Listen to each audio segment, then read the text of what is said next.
Siamo qui a San Giovanni Rotondo, base del contingente Veneto per la campagna AIB in collaborazione tra Regione Veneto e Regione Puglia. A rappresentare il distretto del Vicentino abbiamo le associazioni di Valdagno, Cogollo del Cengio, Nove Cartigliano e Schio.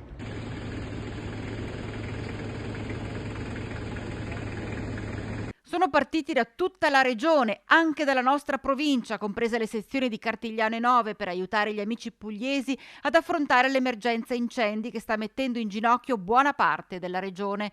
Volontari e volontarie della Protezione Civile del Vicentino, specializzati in antincendio boschivo, al lavoro, alternandosi a turni settimanali.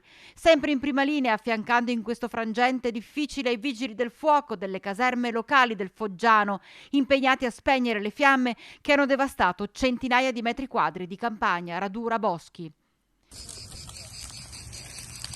Domenica nuove squadre dal Veneto raggiungeranno il centro di San Giovanni Rotondo per dare il cambio ai colleghi e colleghe del Vicentino.